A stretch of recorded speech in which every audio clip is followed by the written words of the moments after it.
Ja, willkommen zurück auf dem Kanal. Schön, dass du wieder eingeschaltet hast. Heute mal mit einem anderen Ausblick und zwar aufs Meer. Wir sind hier gerade hier in der Nordsee unterwegs und ich möchte mit euch diese Woche den Akkutest der Forerunner 965 durchführen. Ich habe die Uhr jetzt hier auf 100% vollgeladen und möchte einfach mal schauen, wie lange die Uhr jetzt hier durchhält. Dabei werde ich hier ein Schlaftracking durchführen, ein 24/7 Herzfrequenzmesser, als auch den Pulsoximeter durchlaufen lassen. Das heißt also, ich habe hier keine Funktion abgeschaltet. Ebenfalls haben wir hier den Always-On-Betrieb mit der Helligkeitsstufe 2 von 3 und die Bildschirmverfügbarkeit auf Mittel eingestellt. Ihr habt ja die Möglichkeit zwischen gering, mittel und lang einzustellen. Da habe ich jetzt einfach mal die mittlere Einstellung genommen, weil die für mich ausreichend ist, wie ich auch nutzen würde. Und natürlich werde ich mit der Uhr auch Sport machen. Das heißt also, ich gehe jetzt einmal an Deck. Wir haben heute einen Seetag, da laufe ich oben an Deck. Aber das ist natürlich jetzt für die GPS-Messung nicht so interessant, weil ja, wir fahren ja und das sieht wahrscheinlich etwas lustig aus. Wir werden aber verschiedene Häfen anlaufen. Mein Ziel ist, alle 4 Häfen laufen zu gehen. Dabei nutze ich hier das Navigationssystem von der Garmin Forerunner 965. Ich habe mir auf Komoot die Strecken geplant und habe diese schon auf die Uhr übertragen. Ich hoffe, dass wir auch wirklich dann da anhalten, was dann auch angegeben war, um hier dann loszulaufen. Das heißt also, der Akkutest ist hauptsächlich auch mit Navigation an diesem Fall. Die Strecken werden dann so etwa immer so 4, 5, 6 Kilometer sein, etwas kurzes, weil ich ja noch mit der Familie ein bisschen Urlaub machen möchte. Also von daher kann man dann mal einfach schauen, was da am Ende alles dann funktioniert und was nicht funktioniert. Ich werde jetzt hier in diesem Lauf erstmal ohne Multiband-GPS laufen, weil es einfach keinen Sinn macht. Ich stelle es hier auf das einfachste GPS. Ich würde sagen, wir lassen uns einfach auf uns zukommen und legen jetzt mal direkt los. Ja, heute haben wir dann den 16.04., 9:48 Uhr. Wir sehen oben 100% geladen. Wie gesagt, ein Garmin Standard Interface. Wir haben jetzt gerade gesehen, dann, ja, dieses Always On geht hier so in den Ruhemodus rein. Die Herzfrequenz wird dann hier rechts eingefroren. Und wenn wir jetzt hier die Uhr einfach durch Gestensteuerung schwenken, sehen wir auch, dass das Ganze dann wieder aktiviert wird. Das lasse ich einfach mal ganz kurz durchlaufen. Dann seht ihr auch, wie lange das dann angezeigt wird, beziehungsweise wann es dann dunkel wird. Wir sehen jetzt hier, so, dann ist es hier dann dunkel. Und das Ganze habe ich natürlich auch fürs Laufen so eingestellt, weil man kann ja dann zwischen Laufen und nicht Laufen das so einstellen, wie man es dann haben möchte. Und da ist die Einstellung überall die gleiche. Ja, wir sehen hier, wir haben hier so eine Laufstrecke. Das ist das Blaue hier, was man laufen kann. Ich glaube so 300 Meter oder so sind die lang, also jetzt nicht so besonders lang, aber wir sind hier bei See. Ich habe hier das GPS-System auf alle Systeme gestellt, das heißt also, es ist das zweitniedrigste, nicht ganz niedrigste. Und dann können wir einfach mal schauen, wie lang es ist, mal gucken, wie lange ich das durchhalte mit dem hier im Kreis laufen. Ja, das Flackern bitte ich jetzt mal zu entschuldigen, das liegt einfach an der Frequenz vom Film, ich habe es jetzt nicht eingestellt. Wir sehen jetzt hier, ja, sehr sinnlos, ich laufe auf dem Meer. Und wir sehen es auch gleich bei der Distanz. Ja, was meine ich mit sinnlos? Ganz einfach, ich laufe hier ohne Stride Footpod, weil ich es noch nicht eingerichtet hatte. Und wir sehen jetzt hier, ich stehe gerade und nehme trotzdem hier, ja, Kilometer auf, ganz einfach, weil ich mich auf dem Meer bewege. Das heißt also, ich habe jetzt hier auf die Uhr 7,45 Kilometer und eine Pace von 2 Minuten, also laufe ich nicht. Im Gegensatz habe ich hier den Stride Footpod an der Apple Watch Ultra. Wir sind hier 2,37 Kilometer, die fasst es wirklich sehr gut auf. Das heißt also, wenn ihr solche Sachen macht und unterwegs seid, nehmt einen Stride Footpod. Der misst es am besten.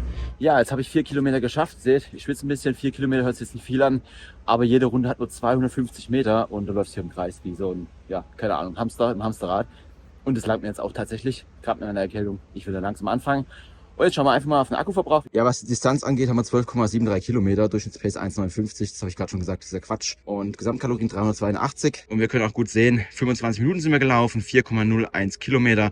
Das entspricht auch wirklich der Bahnlänge des Schiffs und auch die Distanz, die wir gelaufen sind. Da würde ich mal sagen, schauen wir mal hier auf den Akkustand der Garmin Forerunner 965. Ja, wir sehen hier Akkuverbrauch nur 2%. Gut, wir sind jetzt auch nur 25 Minuten gelaufen, das ist jetzt echt nicht lange. Ich rechne es mal hoch und dann könnt ihr es mal sehen, wie es ist. Ja, wie ihr seht, im Badezimmer in der Kabine, das Licht ist so, geht so. Ich gehe jetzt ins Bett und jetzt schauen wir uns einfach mal den Akkustand an, wie das jetzt über den Tag war. Ich war jetzt ja gerade eben laufen, das habt ihr gerade gesehen. Wir haben jetzt hier 22:20 Uhr und einen Akkustand von 80%. Das heißt also, wir haben jetzt hier knapp 12% verbraucht und die Uhr wird jetzt dann hier in einen Schlafmodus gleich gehen. Das heißt also, wenn ich dann schlafe, geht das Display aus, beziehungsweise ist das Ganze ganz aus. Und dann schauen wir einfach mal, wie es nach der Nacht aussieht, wie der Morgenbericht dann aussieht. Und ich würde sagen, wir gehen jetzt einfach mal ins Bett. Ja, einen wunderschönen guten Morgen. Wir sind jetzt hier kurz vor Ankunft unseres Hafens. Wir haben jetzt hier den 17., Montag den 17., 7:27 Uhr. Und ihr seht schon den ersten Teil des Morgenberichts. Ja, ich habe die Uhr jetzt mal ausgezogen, weil es ein bisschen schwierig ist hier zu filmen. Und wir sind jetzt hier, wir sehen schon mal einen Überblick, was das Wetter angeht. 9 Grad bzw. maximal 12 Grad und ja, so ein bisschen bewölkt. Wir sind gerade auf dem Weg nach Southampton. Und uns mal einen Bericht anschauen, sehen wir hier das Wetter nochmal detailliert. Wir können aber auch wirklich hier in alles nochmal hineingehen. Da bekommen wir diese schönen Animationen angezeigt, beziehungsweise dann auch nochmal die Wetterprognose für die nächsten Tage, beziehungsweise in diesem Fall hier die nächsten Stunden. Sehen hier, es wird ja durchwachsenes Wetter. Dann habe ich hier, ja, mein Kalender wird hier angezeigt. Ich habe hier so den Übungen drin, die ich mir anzeigen lassen möchte. Dann den Schlaf, der war jetzt nicht so Bombe heute Nacht mit den Kindern. Den HRV-Status bekommen wir angezeigt, gleichzeitig auch hier mit der Einordnung, wie es im Vergleich aussieht. Die Garmin Body Battery liegt bei 85 und die Trainingsbereitschaft bei schlecht. Und wir waren ja gestern im Lauf auf dem Schiff und da waren die Daten jetzt nicht so ganz optimal, weil ja natürlich hier das Problem war, dass das Schiff gefahren ist und ich bin einmal mit der Richtung, gegen die Richtung und ja, das hätte ich vielleicht besser machen können. Das ist nicht die Schuld von Garmin, das ist eher so, wie ich es eingestellt habe. Wäre ich mit dem Pod gelaufen, wäre das nicht das Problem gewesen. Wir können auch hier in die Details reingehen, da sehen wir hier, Erholung wird angegeben als Trainingsvorschlag. Ups, das wollte ich nicht, ich wollte eins höher, da wollte ich rein. Und dann sehen wir hier, es setzt sich zusammen einmal aus dem Schlaf, der jetzt nicht so doll war, aber natürlich auch die Erholungszeit, die dann hier bei 56 Stunden liegt, weil ich natürlich die Uhr denkt, ich habe jetzt hier ja, mit voller Pace unterwegs gewesen und das war in dem Fall nicht so. Ja, jetzt in Southampton angekommen. Jetzt geht es erstmal los mit Laufen. Ich habe jetzt hier auch schon die Tour auf der Uhr. Wir sind hier in Southampton und ich laufe auch an einem Memorial vorbei. Wir sind hier, ich habe es alles schon auf Komoot geplant und ich hoffe, es ist nicht so laut hier außen rum. Und die Strecke werde ich jetzt dann auch laufen und mich navigieren lassen. Das Ganze erfolgt dann hier im GPS im Multiband, weil ich laufe so ein bisschen in der Stadt, im Park. Und dann schauen wir einfach gleich mal, was dann der Akkuverbrauch ist. Und das Ganze starten wir bei einem Akkustand von 81%. Das heißt also heute der 17. 81%. Und dann geht es auch gleich los.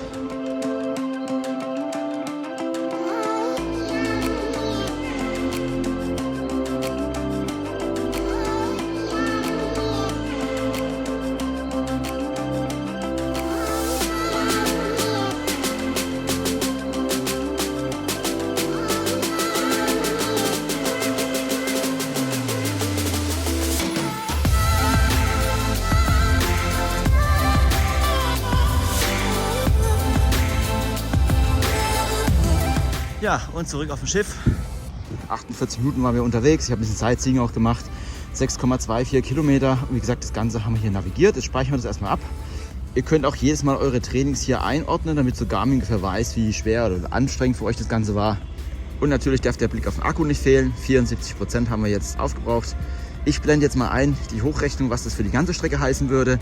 Also beziehungsweise was jetzt hier der Unterschied war und was das Ganze dann hochgerechnet wäre mit Navigation und Multiband GPS. Ja, willkommen in Le Havre, würde ich sagen. Ein, ja, manche sagen Hafen vor Paris. Also Paris ist weit weg. Hier steht gerade aktuell unser Schiff. Und ich werde mir jetzt hier nochmal eine kleine Tour gönnen, wie man schon sagt. Und wir sehen, die Forerunner 965 hat einen Akkustand von 55%. Ich werde jetzt mich auch wieder navigieren lassen. Das heißt also, ich laufe so, ja klar, roundabout 6 Kilometer ungefähr, also nicht viel. Und das Ganze dann hier im Side-IQ-Modus. Und dann schauen wir einfach auch da, was wieder der Akkustand ist. Ja, und genau genommen laufen wir dann 6,63 Kilometer. Schätzte Zeit ist 32 Minuten. Und Le Havre hat Aufrunde.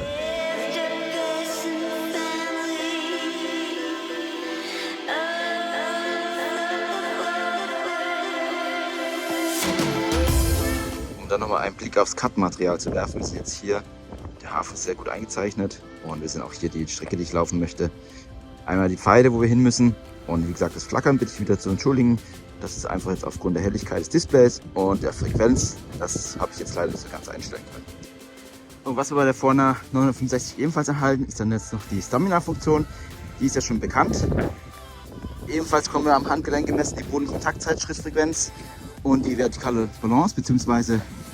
ja, das vertikale Verhältnis. Und natürlich können wir das auch alles in einem eigenen Datenfeld anzeigen lassen. Und was natürlich nicht fehlen darf, ist die Wattmessung am Handgelenk.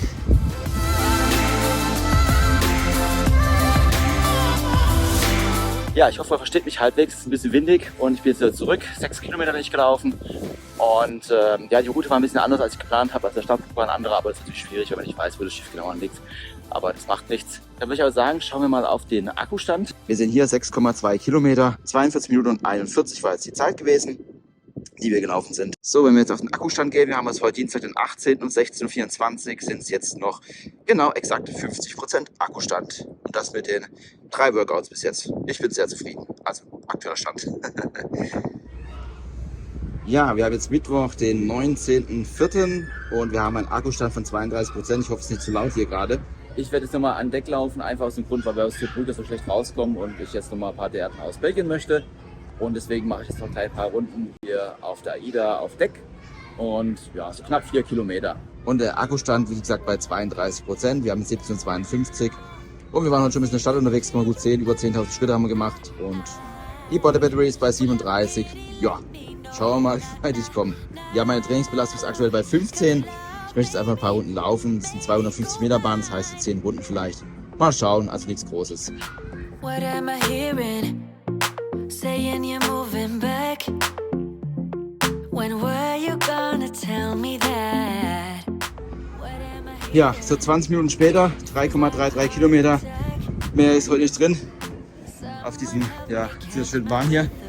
Wie gesagt, 250 Meter, eine Bahnlänge. Und jetzt schauen wir auf den Akkustand. Das Ganze war jetzt in SatIQ ohne Navigation. Und wir sehen hier am GPS schön am Schiff entlang, also schön Kreis gelaufen. 6,15er Schnitt. Diesmal auch kein Problem, weil das Schiff nicht gefahren ist. Also alles optimal. Ja, wir sind oben dann. 30% Restakku haben wir noch. 13.600 Schritte heute gemacht. Also mir langt's. Ja, morgen steht nochmal Rotterdam an. Ich bin mal gespannt, ob die Uhr das noch durchhält. Könnte sein, könnte nicht sein. Schauen wir mal, was der Akkustand sagt, wann ich laufen kann. Weil ich da wieder mit Navigation laufen muss, weil ich mich halt einfach nicht auskenne. Und das ist auch wirklich der Vorteil der Uhren halt, dass wir hier Navigation haben. Ja, willkommen in Rotterdam. Mein letzter Lauf in diesem Urlaub. Und ihr seht, ich bin hier aktuell am Cruise Terminal. Heute ist Donnerstag, der 20. Wir haben jetzt 11:38 Uhr. Der Akkustand liegt bei 19%. Ich werde das Ganze heute nochmal im Multiband machen. Wir laufen heute zwischen Hochhäusern, ein bisschen am Hafengelände entlang. Und dann, ja, ich denke mal, wird der Akku dann auch ziemlich schwach sein und wird auch die Uhr dann gleich laden. Aber das werden wir dann sehen. Wie gesagt, das Ganze hier dann mit Navigation. Was ich übrigens auch vergessen habe, alle Strecken wurden mit Drive-Track aufgezeichnet. Das heißt also, das war auch ständig aktiv und wurde dann mit benutzt, damit meine Frau weiß, wo ich gerade unterwegs bin. Ja, der Plan ist wie gesagt 5,93 Kilometer in Rotterdam. Und würde ich sagen, geht's los. Und auch hier ist wieder ganz praktisch, wenn wir die Karte uns anschauen. Wir sehen hier Verpflegung, Parkplätze. Also auch das ist alles eingezeichnet, wenn ihr in der Stadt unterwegs seid. Wir sehen jetzt hier hinten gibt es den Parkplätzen. Und das ist wirklich sehr detailliert hier auf der Karte. Und wir sehen auch, wo ich gerade starte. Und oben ist dann der Punkt, wo es losgeht mit der Route. Also ja, 183 Meter und dann bin ich auch schon am Startpunkt.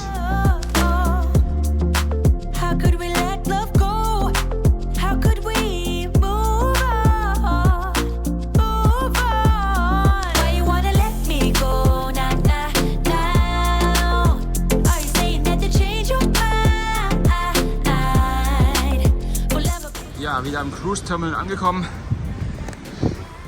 Wir sind jetzt hier 43 Minuten. Und 6,2 Kilometer sind es dann doch geworden. Also etwas weniger. So, Live-Track wurde jetzt auch beendet. Und wir sehen jetzt 11% Restakku, das heißt also 8% haben wir verbraucht. Und ich werde die Uhr jetzt auf jeden Fall laden. Es wird jetzt noch ein paar Stunden durchhalten, aber es passt nicht so ganz in meinen Tagesplan. Jetzt schauen wir uns noch mal kurz die Akkuwerte an, wie das Ganze dann hier im Verlauf aussieht. Ja, ich habe mich jetzt mal ins Cruise Terminal reingesetzt. Ich hoffe, das Proben, was hier ist nicht so arg extrem. Aber hier sind die Verhältnisse ein kleines bisschen besser als bei mir auf der Kabine. Und ich will jetzt mit euch, wie gesagt, einmal noch kurz schauen, wie hier der Akkuverlauf war. Ich habe hier 2 Widgets heruntergeladen bei Garmin Connect IQ. Ich verlinke dir unten mal, beziehungsweise mache dir die Namen hin, wie die heißen. Und da kann man so ein bisschen den Akkuverlauf anschauen. Ihr werdet bei der Uhr auch immer gefragt, ob ihr dann hier Energiesparmodus machen wollt. Das habe ich jetzt abgelehnt, also das geht natürlich auch. So, wir haben einmal hier Battery Graph. Da können wir mal sehen, wie der Verlauf des Akkuverbrauchs war. Wir sehen jetzt hier 4 Tage 15 Stunden, nimmt die Uhr jetzt an, beziehungsweise das Widget. Und wir können auch ganz gut sehen, dass hier, wenn wir navigieren lassen, dass der Akkuverbrauch etwas höher ist als beim normalen Training. Ja, das liegt einfach daran, dass die Uhr halt ein bisschen mehr machen muss als nur aufzeichnen. Sie zeigt ja dann auch noch an, wo man abbiegen muss und muss natürlich hier immer up-to-date sein.